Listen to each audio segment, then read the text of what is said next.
Hello everybody, Ragtag Sagvy here. Welcome to the next episode. In the last episode, we went around catching some Pokemon. Like usual in this episode, why don't we get to the forest, shall we? But first, I'm going to go back to the Fieldlands camp. So we have a springy mushroom, so I believe we just needed one to turn in for this guy.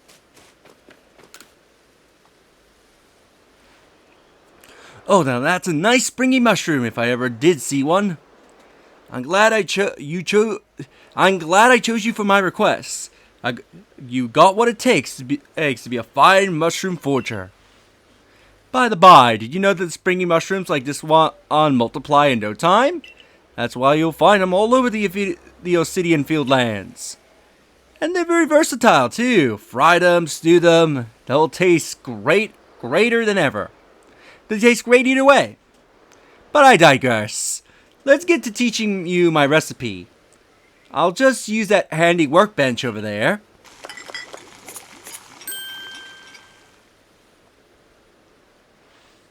And here you have it, the delicate mushroom cake, beloved by Pokemon far and wide.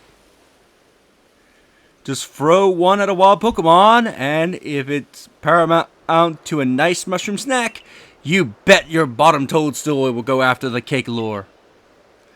You can use that opening to make your getaway, or of course, to try and catch the Pokemon.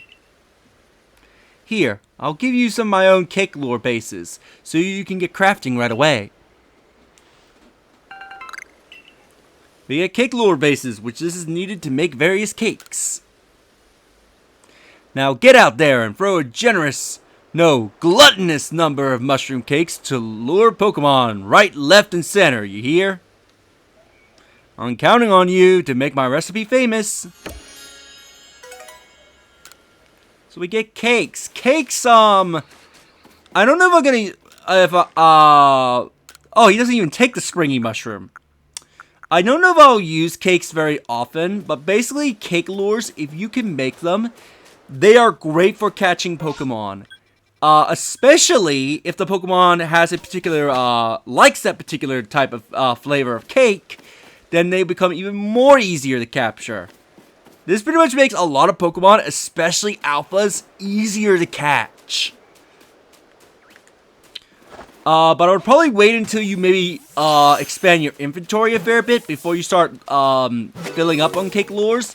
Plus, also, unless you know what the Pokemon's favorite food is offhand, it's best to research the Pokemon to the point where you can find out what their favorite food is, so that way you know what cakes to bring and what to throw at the Pokemon.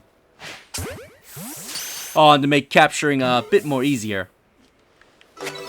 Also off-screen, I'm probably going to do this a few times off-screen, but off-screen I did some resource gathering. So I ran around, collected a few resources, captured some Pokemon to fill out research tasks, gain a bit of experience, pretty much all the stuff that I need to do. So I will occasionally do that off screen just to make filling up the Pokedex a little easier, gain a bit of experience when needed, and also just to make sure I'm well stocked on items. That way we don't run low on like Pokeballs or anything at any point during our adventure. I thought your range was a little, wasn't that far. I thought you had to be a little closer before you would spot me. Also, I found and captured a few Munchlaxes off screen, because they're some of the rarest Pokemon to find in the Obsidian Fieldlands. Matter of fact, I think they're one of the rarest to find in the Fieldlands.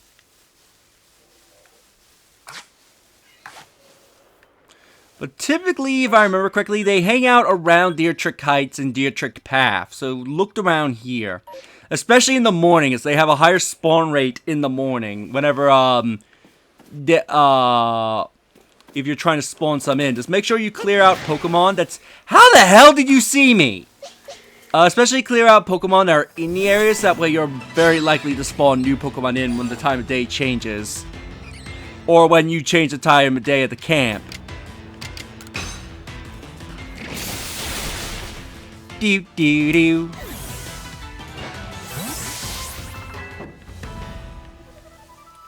My boy mastered a move.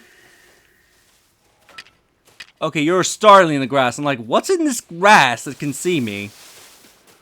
That's a problem with small Pokemon. If they're in the grass, they're almost near impossible to identify. Although you will know if it's a shiny, because you'll hear the sound effect and also see the shine, even if they're in the grass.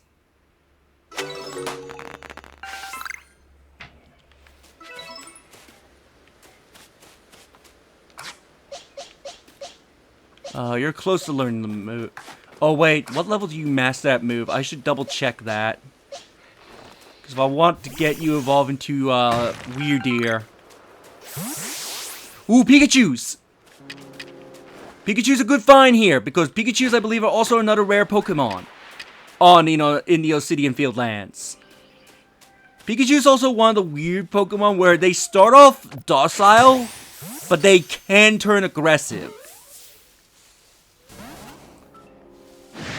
Like so, and as you can imagine, Pikachu for some reason are really annoying to capture, but are a great electric type for this point in the game. What is this Pikachu doing? Oh, come on!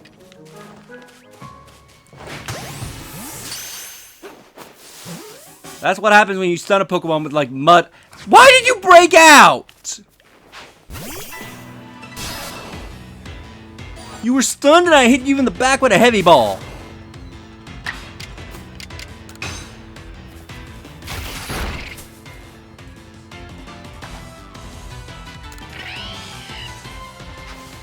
Go Pokeball!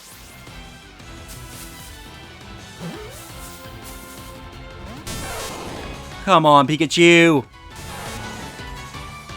You can't paralyze my Luxio, it's electric type!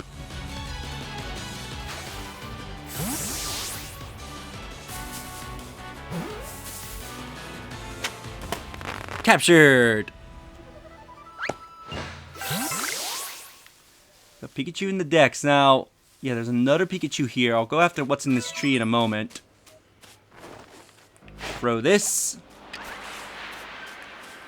Pikachu will be distracted by eating. Heavy ball in the back.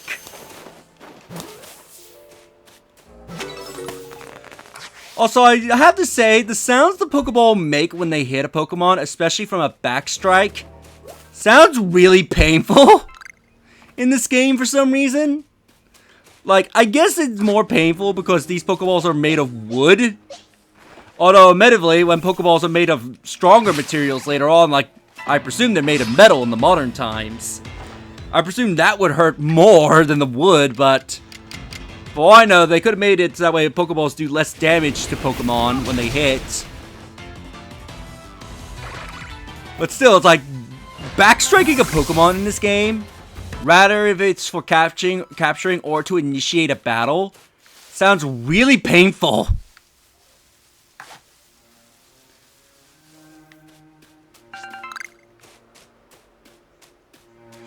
Ooh, that Pokemon you can see running at a very low frame rate for a moment there, Staravia. One thing I've noticed is that if you're typically far away from a Pokemon, they'll sort of stutter a bit. I believe they lower the frame rate of a Pokemon and make them stutter to not make them resource intensive when you're far away from them. Which you may say, well, that's bad game design, but that's actually really good game design, because that means the game runs smoothly.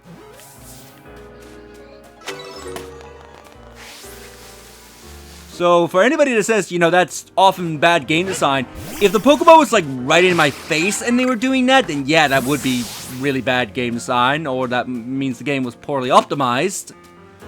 But if it's from like a faraway distance, then again, it's meant to help save resources. And why is Staravia so he can easily spot me? It's again to save on resources and make the game run smoother. It's a common developer technique. You even see that in like even powerful games, like on the Series X and PS5. Still use that technique to this day to help save on resources. So that way you can actually have a comfortable playing experience.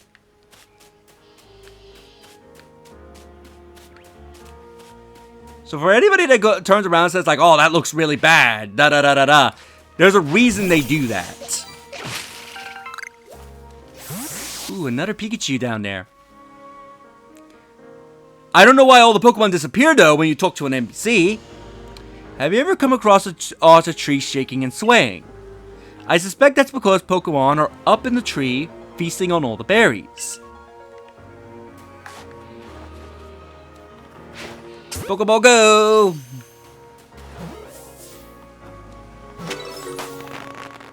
Easy capture.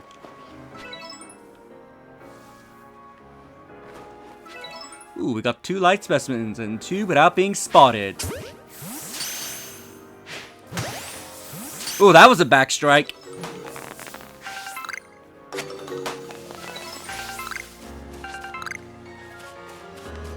Ah, so Paris are the ones that drop the springy mushrooms. I guess that makes sense, because they have mushrooms on their back. So it makes sense that they drop the mushroom-related item.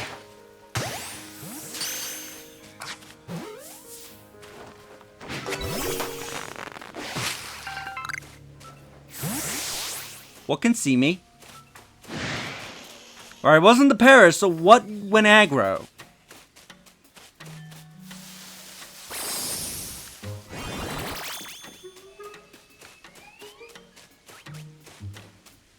Paris, one of the few Pokemon that become a meme in Legends, because Paris, for some reason, are ungodly aggressive. Like, they see you and they almost immediately go aggressive towards you.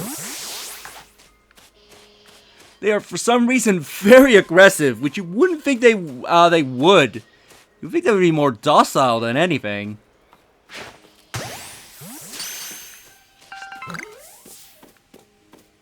Especially since I think in the show, and I think even in some especially in the show, I think they show them as being mostly docile towards people.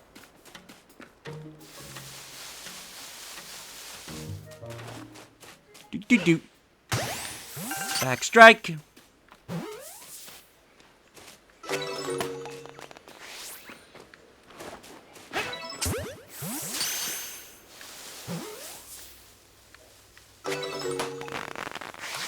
Let's just sneak up on these Starlies.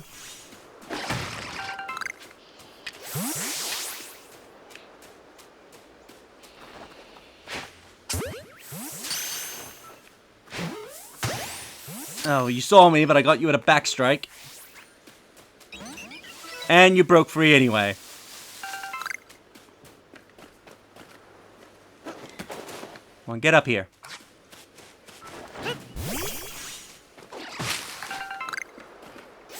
Ooh, B-Barrels. B-Barrels are another Pokemon that I believe are both docile and aggressive. They can be really docile towards you, or at times be really aggressive. And when it comes to that case, some docile Pokemon can turn aggressive if you fail to capture them, or if you throw items near them and they see you throw it.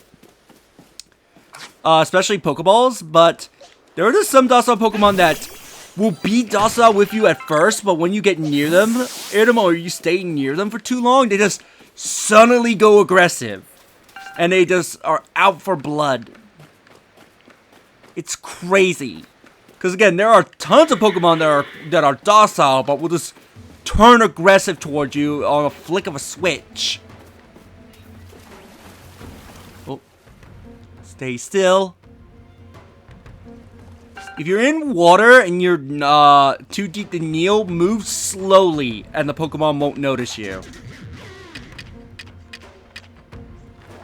Quickly throw a berry before it spots me. So you're level 16. You're a low-level alpha because they deliberately placed you in the way.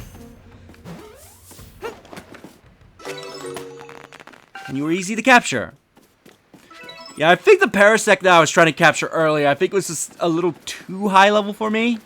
Like, I was at a research level where it was possible for me to capture it, but it's still too strong. So I might want to wait until I rank up a research rank or two before I go after it.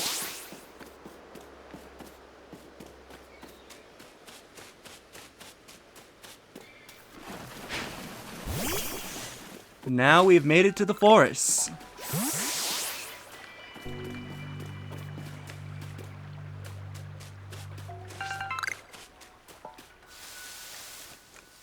Ooh, Benitez.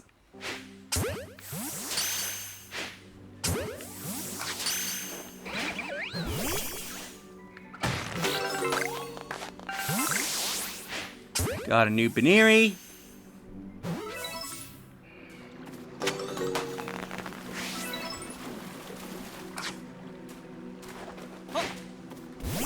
So I love that they use Eterna's Forest music here,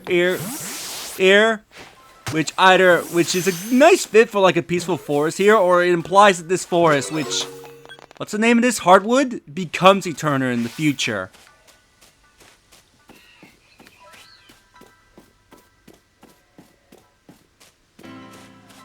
Ooh, we got a Dustox that's sleeping. Let's go up and capture you. I think if you're come here in the day, this will be Beautyfly instead. Oh, I love Legends rendition of the Eterna Forest music. It is so peaceful. I can listen to this for hours.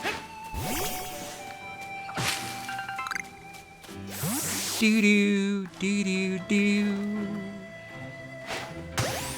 Do do do.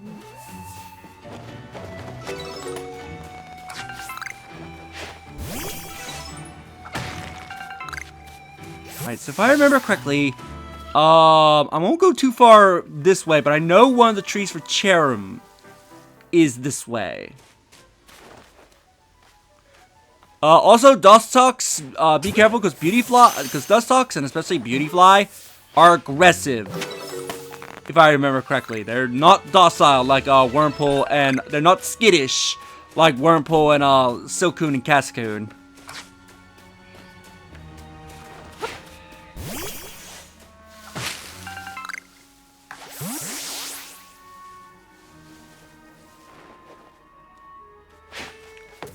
Oh, of course you move the moment I throw the Pokeball. I hate that. It's like, you line up a perfect shot, and then the Pokemon decides to move the moment you let go of the button.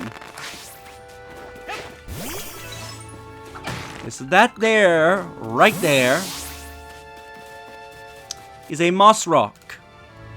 The surface covered with moss. Touching it feels good somehow. If you have an Eevee with you, you can evolve Eevee with this moss rock.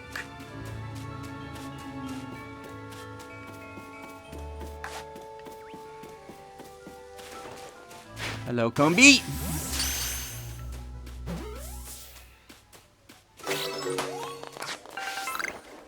Got Combi, Rister. I was about to call it something else.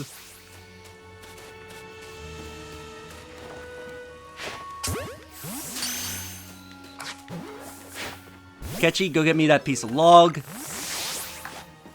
Also, Combi are easier to capture in this game because you can look at a glance of a Combi to see if it's female. Because only the female versions of Combi evolve. So you can look at a Combi and be able to see if it's female or not. Rather than in other games where you have to get into a wild battle with it and find out then. You can just look from a distance to see if any of the Combis are female.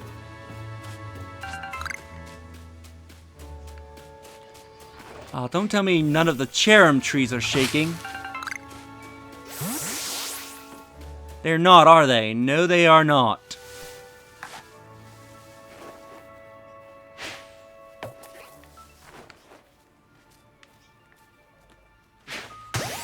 Down there is an Alpha Lumpini.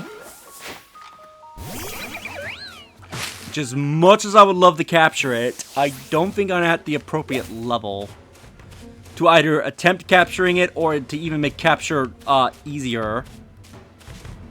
Yeah, it's level 40 and it sees me. Yeah, I think if you look at a Pokemon and if their level is red, that means you cannot capture it currently. So I currently do not have a high enough ranking to capture this Lumpini. So I could not capture it, try to capture it even if I try. Because I think no matter what I do, it will just break out of the Pokeball. I think even if I battle it and I try to throw Pokeballs in the battle, it will just immediately break out. So we'll probably capture that Alpha Lumpini at a later date. Maybe after 1 or 2 rank ups.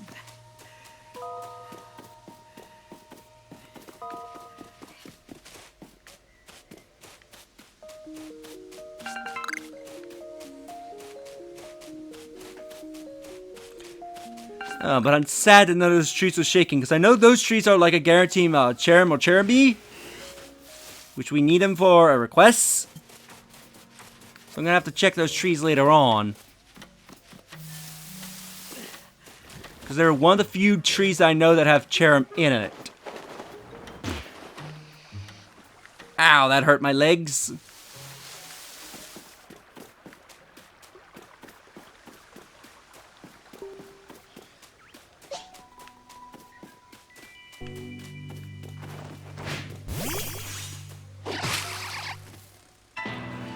Gumby!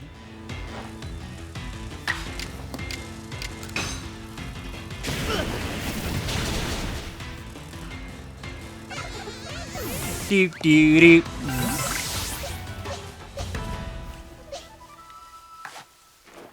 I'm surprised I'm just seeing Beneries, because I know Psyduck can appear here as well.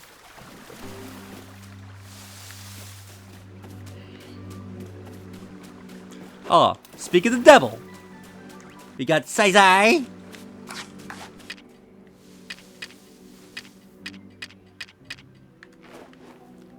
Throw an Orange Berry there.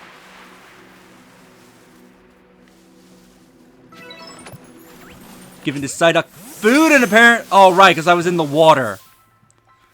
And the water's deep enough that it won't let me crouch.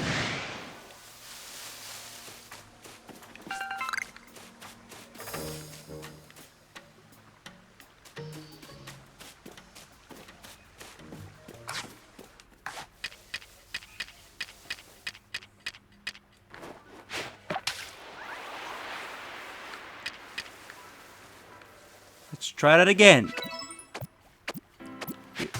Give me a back strike.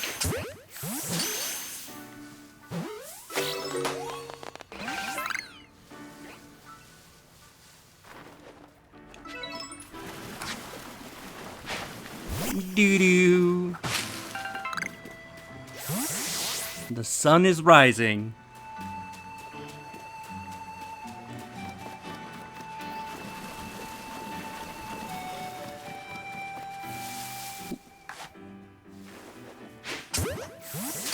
Throw it at a duck.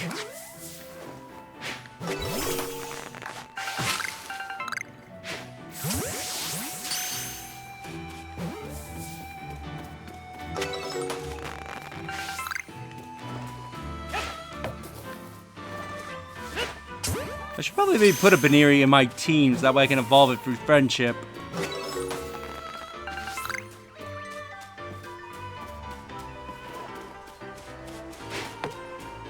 Ah, miss. Well, here's the spot where Kleavor's said to be. Let's go check it out.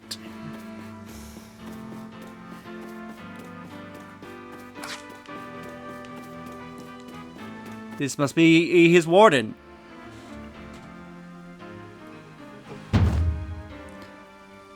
How do you say his name? How can I do this accent? On land, the Pearl Clan, the Warden of Kleavor, Lord of the Woods. And you, I have already deduced that you came to meet Kleavor, am I right, aren't I? Of course I am. I can see it so clearly. After all, the powerfully awesome Kleavor has become even more awesomely powerful.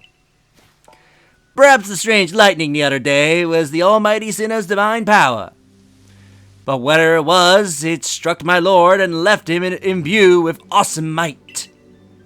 So I must turn you away, even if it pains me. It's too dangerous for you to meet Kleavor right now. I'll do anything. Oh, such earnest desire to meet the mighty Kleavor. I have to admit, I'm struck by your passion. But, well, I'm afraid your passion is not the real issue here. I've been told in uncertain terms by Eilina that I am to let no one near Kleavor. I'll fight you off myself if you insist. So if you wish to avoid battle, withdraw now while you still can, or face the wrath of my Gumi. I'll take you on.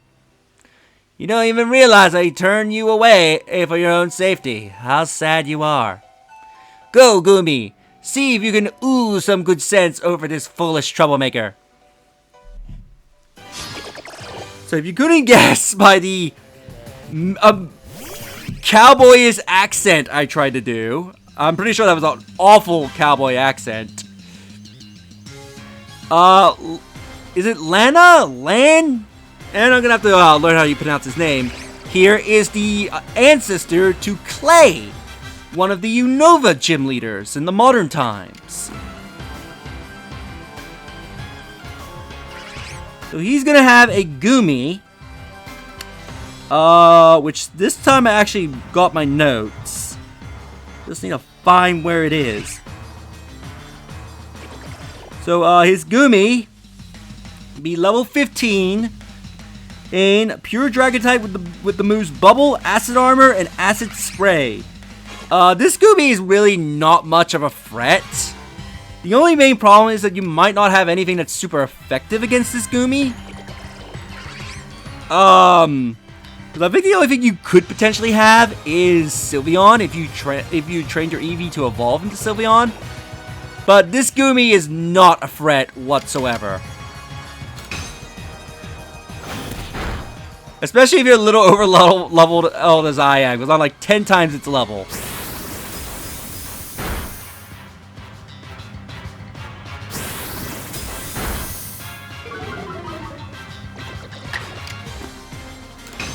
Do it with another tackle.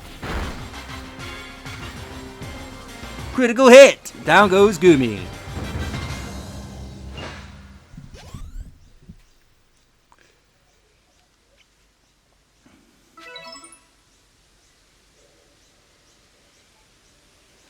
How can this be? I may be defeated, but my point still stands. It's too dangerous to meet Kleavor now. The only welcome you'll get if you approach him is a fury of devastating blows. Normally, I simply make him an offering. A nice helping or two of his favorite foods, served up with respect by his loyal warden. That's me, of course. Is usually enough to please him and even soothe the pickiest of moods. But even I, Kleavor's loyal warden, can't get close enough to give any offerings now. Not with the way Kleavor is rampaging and running amok. There's nothing an outsider like you can do. The ancestors of Kleavor, Weirdeer, and their cohort drew the almighty Sinnoh's own power to protect Pokemon and people alike, so it is said. It is by their grace that our clan, that any of us, still lives in the vast Hisui today. Ina, what are you doing here?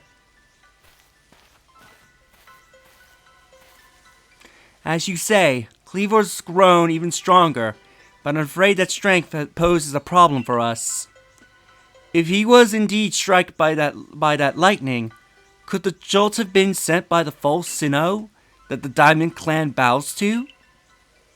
Kleavor means so much to our clan. I do hope we could bring the situation under control ourselves, not throw our hands up and ask some outsider for help. But we must save Kleavor from this frenzy. Every moment it continues, the danger grows. If more people and Pokemon are attacked, it will lead to conflict with both the Diamond Clan and the Galaxy team.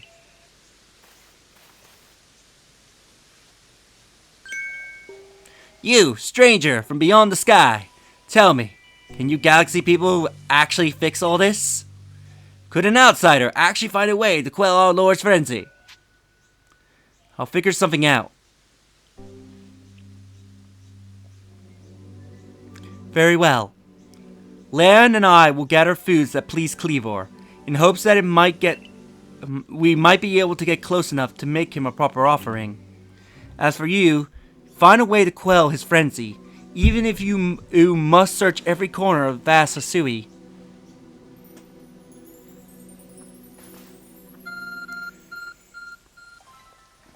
Your arc phone is beeping. A mysterious power now enables you to return to base camps in an instant. Even though we've already had this power, apparently the game only decides now to tell you about it. Press the X button while consulting the map on your arc phone to instantly travel to base camps and other locations. However, be aware this feature might not be usable in some situations. Well, with that, we'll end things off here. In the next episode, we might head back to base and maybe speak with Professor Laviton. Maybe he could think of something. If you enjoyed this episode, do like the video, it helps tremendously. Subscribe if you haven't already, leave a comment down below on your thoughts on this episode, and share the video so that more people can discover my content and help the channel grow. And I'll see you all next time. Later.